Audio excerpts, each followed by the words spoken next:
नमस्कार, एक बार फिर से आप सभी का मैं बहुत बहुत स्वागत करता हूं। दोस्तों 4 जून को किसकी सरकार बनेगी ये तो 4 जून को पता चलेगा। लेकिन दोस्तों एग्जिट पोल में इंडिया गठबंधन की सरकार बनती हुई नज़र आ रही है। दोस्तों मैं आपको एग्जिट पोल दिखाने जा रहा हूं। कितनी सीटें इंडिया गठबंधन ला रही है, कितनी एनडीए और कितना अन्य के खाते में जा रहा है, ये आपको मैं दिखाने वाला हूं। राज्यवार सीटें मैं आपको दिखाने जा रहा हूं। लेकिन सबसे पहले मैं आपको दिखाऊंगा कि पूरे देश में एनडीए और इंडिया कितनी कितनी सीटें ला रही हैं। उसके बाद दोस्तों हम राज्यवार आपसे बात करेंगे। आप सभी से अपील है, अगर नए हैं तो चैनल को सब्सक्राइब कर लीजिए, वीडियो को ज़रूर लाइक करिए और कोई कमेंट करने से पहले आप लोग पूरा वीडियो देखिए। पूरा वीडियो देखेंगे तो आपको कमेंट करने में अच्छा लगेगा। तो चलिए दोस्तों आपको हम दिखाते हैं एग्जिट पोल के आंकड़े। देश की 543 लोकसभा सीटों पर आंकड़े क्या आए हैं, सबसे पहले आपके स्क्रीन पर ये देखिए। ये है पूरे देश की 543 लोकसभा सीटों का एग्जिट पोल। आप आंकड़े देखिए दोस्तों, आंकड़ों में क्या दिख रहा है। एनडीए 180 से 200 सीट, इंडिया गठबंधन 276 से 280 सीट और अदर के खाते में 86 सीटें जाती हुई नजर आ रही है। दोस्तों इससे पहले आपने कई एग्जिट पोल देखा होगा। टीवी चैनल, टीवी मीडिया वाले भी एग्जिट पोल कर रहे हैं, लेकिन टीवी मीडिया वालों का जो एग्जिट पोल है कभी भी नतीजों के करीब नहीं रहता है। लेकिन आज जो आंकड़े मैंने आपके सामने रखा है दोस्तों, ऐसा ही कुछ आंकड़ा 4 जून को आपको देखने को मिलेगा। इसलिए दोस्तों ये एग्जिट पोल बहुत ही वैज्ञानिक पद्धति के द्वारा तैयार किया गया है। तो चलिए ये जो नंबर आ रहे हैं, आखिरी जो नंबर 180, 200 एनडीए और इंडिया 276 से 280 के बीच, अदर के खाते में 86 सीटें जा रही हैं, ये कैसे आई हैं दोस्तों मैं आपको अब बताता हूं। तो दोस्तों ये आंकड़े कैसे आ रहे हैं, कैसे इंडिया गठबंधन को बढ़त मिल रही है, मैं आपको दिखाता हूं। सबसे पहले मैं आपको ले चलता हूं बिहार। दोस्तों बिहार में 40 लोकसभा सीटें हैं। यहाँ पर जो इंडिया गठबंधन है वो 20 सीटें लाती हुई दिख रही है, जबकि एनडीए 15 सीटें लाती हुई नज़र आ रही है। अन्य के खाते में 5 सीटें जा रही हैं। मध्य प्रदेश की बात करूं दोस्तों, मध्य प्रदेश में 29 लोकसभा सीटें हैं। यहाँ पर एनडीए के खाते में 20 सीटें और इंडिया गठबंधन के खाते में 5 सीटें, जबकि अन्य के खाते में 4 सीटें जाती हुई नज़र आ रही हैं। दोस्तों राजस्थान की बात करें तो राजस्थान में इंडिया गठबंधन के खाते में 6 सीटें, एनडीए के खाते में 15 सीटें, जबकि अन्य के खाते में 4 सीटें जाती हुई नज़र आ रही हैं। दोस्तों गुजरात की बात करेंगे, गुजरात में इस बार सेंध लगा दिया है इंडिया गठबंधन ने। गुजरात में दोस्तों 5 सीटों पर बढ़त बना लिया है इंडिया गठबंधन ने। 20 सीटें बीजेपी के खाते में जाती हुई नज़र आ रही है, एक अन्य के खाते में जाती हुई नज़र आ रही है। दोस्तों महाराष्ट्र की बात करें तो महाराष्ट्र में 48 लोकसभा सीटें हैं। यहाँ पर इंडिया के खाते में 35 सीटें जाती हुई नज़र आ रही हैं, जबकि एनडीए के खाते में, बीजेपी के खाते में 10 सीटें जाती हुई नज़र आ रही हैं। वहीं 3 सीटें अन्य के खाते में जाती हुई नज़र आ रही हैं। दोस्तों आप बात करते हैं पश्चिम बंगाल की। दोस्तों पश्चिम बंगाल की बात करें तो पश्चिम बंगाल में 42 लोकसभा सीटें हैं। पश्चिम बंगाल में इस बार खेल बिगड़ा है बीजेपी का। बीजेपी यहाँ पर 10 सीटें लाती हुई नज़र आ रही है, जबकि इंडिया गठबंधन 30 सीटें लाती हुई नज़र आ रही है। अन्य के खाते में 2 सीटें जाती हुई दिखाई दे रही है। दोस्तों अब बात करते हैं तमिलनाडु की।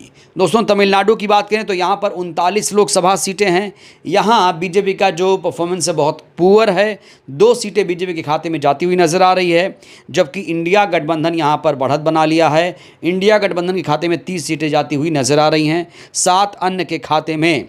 दोस्तों अब बात करते हैं तेलंगाना की। दोस्तों तेलंगाना की बात करें तो तेलंगाना में 17 लोकसभा सीटें हैं और बीजेपी यहाँ पर अच्छा परफॉर्मेंस नहीं कर रही है। 2 सीटें बीजेपी के खाते में जाती हुई नज़र आ रही हैं, जबकि इंडिया गठबंधन के खाते में 10 सीटें जाती हुई नज़र आ रही हैं। अन्य के खाते में 5 सीटें जाती हुई दिखाई दे रही हैं।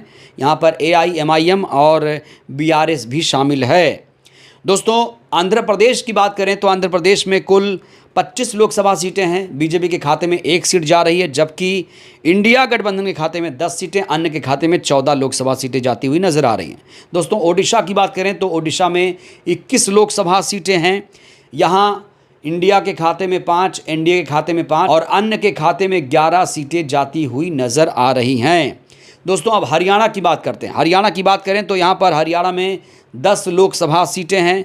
इस बार बीजेपी का परफॉर्मेंस यहाँ ख़राब हो रहा है। 3 सीटें बीजेपी के खाते में जाती हुई नज़र आ रही हैं, जबकि इंडिया के खाते में, कांग्रेस के खाते में 4 सीटें जाती हुई दिखाई दे रही हैं। अन्य के खाते में 3 सीटें जाती हुई नज़र आ रही हैं। तो आप बात करते हैं पंजाब की। दोस्तों पंजाब की बात करें तो पंजाब में कुल 13 लोकसभा सीटें हैं और यहाँ पर बीजेपी 2 सीटें जीतती हुई नज़र आ रही है।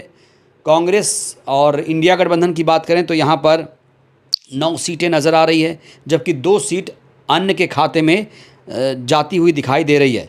दोस्तों उत्तराखंड की बात करते हैं। उत्तराखंड में 5 लोकसभा सीटें हैं। यहाँ पर 1 सीट बीजेपी के खाते में, 3 सीट इंडिया के खाते में और 1 सीट अन्य के खाते में जाती हुई नज़र आ रही है। दोस्तों अगली सीट है झारखंड। दोस्तों झारखंड की बात करें तो यहाँ पर कुल 14 लोकसभा सीटें हैं। 5 एनडीए के खाते में, 7 इंडिया के खाते में, जबकि 2 सीटें अन्य के खाते में जाती हुई दिखाई दे रही हैं। दोस्तों अगली सीट है छत्तीसगढ़। छत्तीसगढ़ में देखा जाए तो 11 लोकसभा सीटें हैं। यहाँ पर 4 सीटें बीजेपी के खाते में जाती हुई दिख रही है, जबकि 6 सीटें कांग्रेस के खाते में जाती हुई नज़र आ रही है। 1 सीट दोस्तों अन्य के खाते में है। वहीं अगर मैं हिमाचल की बात करूँ तो हिमाचल में आपको पता है कि 4 लोकसभा सीटें हैं। यहाँ 2-2 सीटें जाती हुई नज़र आ रही हैं इंडिया और एनडीए के खाते में। यहाँ अन्य को 0 सीटें मिल रही हैं। केरला में 20 लोकसभा सीटें हैं और केरला की बात करूं तो केरला में दोस्तों बीजेपी की हालत बहुत खस्ता है। यहाँ पर 0 से 1 सीटें बीजेपी को मिल सकती हैं। दोस्तों इंडिया गठबंधन के खाते में यहाँ पर 18 सीटें जाती हुई नज़र आ रही हैं, जबकि अन्य के खाते में 2 सीटें जाती हुई नज़र आ रही हैं। दोस्तों अगला राज्य है गोवा। दोस्तों गोवा में कुल 2 विधानसभा सीटें हैं और इन दोनों में से बात करें तो 1 सीट इंडिया के खाते में और 1 सीट एनडीए के खाते में जाता हुआ नज़र आ रहा है। दोस्तों कर्नाटका की बात करें तो कर्नाटका में कुल 28 लोकसभा सीटें हैं। यहाँ 10 भारतीय जनता पार्टी के खाते में जाता हुआ दिख रहा है, जबकि 18 सीटें इंडिया गठबंधन के खाते में जाती हुई नज़र आ रही हैं। दोस्तों अगली सीट है सिक्किम। सिक्किम की बात करें तो यहाँ पर इंडिया के खाते में 1 सीट जाती हुई दिख रही है, 1 ही सीट यहाँ पर है। असम की बात करें तो इंडिया के खाते में 10 सीटें जाती हुई नज़र आ रही है, जबकि बीजेपी के खाते में 4 सीटें जाती हुई नज़र आ रही हैं। दोस्तों अरुणाचल प्रदेश की बात करें तो अरुणाचल प्रदेश में 1-1 सीटें दोनों के खाते में जाती हुई नज़र आ रही हैं। त्रिपुरा में 2 सीट हैं, यहाँ पर भी ऐसे ही हालात हैं। और नागालैंड की बात करें तो नागालैंड में इंडिया के खाते में, कांग्रेस के खाते में 1 सीट जा रही है, यहाँ पर 1 ही सीट है। दोस्तों मणिपुर की बात करें तो मणिपुर में 2 लोकसभा सीटें हैं और यहाँ इंडिया गठबंधन दोनों सीटें जीतता हुआ नज़र आ रहा है। दोस्तों मेघालय की बात करें तो मेघालय में भी स्थिति ऐसी ही है। यहाँ पर 2 लोकसभा सीटें हैं, 1 इंडिया 1 एनडीए के खाते में जाता हुआ नज़र आ रहा है। मिज़ोरम की बात करें तो मिज़ोरम में 1 लोकसभा सीट है और ये जो सीट है इंडिया के खाते में जाती हुई दिखाई दे रही है। दोस्तों अगली सीट है जम्मू एंड कश्मीर। जम्मू एंड कश्मीर की बात करें दोस्तों तो यहाँ पर इंडिया का पलड़ा भारी है। यहाँ इंडिया 4 से 5 सीटें जीत सकती है। यहाँ पर 5 लोकसभा सीटें हैं। लद्दाख में भी बीजेपी की हालत ख़राब है, लद्दाख में 1 सीट है, यहाँ पर इंडिया गठबंधन जीत सकती है। दोस्तों दिल्ली की बात करें तो दिल्ली में 7 लोकसभा सीटें हैं, 3 एनडीए के खाते में, जबकि 4 इंडिया गठबंधन के खाते में जाती हुई नज़र आ रही है। अंडमान निकोबार में बीजेपी हार सकती है, हार रही है, दिखाया जा रहा है आंकड़ों में। इंडिया ये सीट जीत रही है। और दोस्तों लक्षद्वीप की बात करें तो लक्षद्वीप में 1-1 सीटें दोनों को मिल सकती हैं। पुडुचेरी में बीजेपी खाता नहीं खोल पा रही है। दादरा नगर की बात करें तो 1-1 सीटें दोनों के खाते में जाती हुई दिख रही है। दोस्तों चंडीगढ़ की बात करें तो यहाँ पर 1 ही लोकसभा सीट है और यहाँ इंडिया गठबंधन थोड़ा सा मजबूत है, उसके खाते में ये सीट जाती हुई नज़र आ रही है। दोस्तों अब बात करते हैं उत्तर प्रदेश की। दोस्तों उत्तर प्रदेश की बात करें तो यहाँ पर एनडीए के खाते में 30 सीटें और इंडिया के खाते में 40 सीटें जा रही हैं, अन्य के खाते में 10 सीटें जाती हुई नज़र आ रही हैं। तो दोस्तों कुल मिलाकर अगर जोड़ा जाए आंकड़ा तो इंडिया के खाते में 276 से 280 सीटें आ रही हैं, जबकि एनडीए के खाते में 180 से 200 के आसपास। वहीं अन्य के खाते में अगर बात करूं तो अन्य के खाते में 80 से 90 सीटें जाती हुई नज़र आ रही हैं। कुल मिलाकर दोस्तों एग्जिट पोल में इंडिया गठबंधन को बढ़त मिल रही है। एग्जिट पोल में दोस्तों इंडिया गठबंधन की सरकार बन रही है।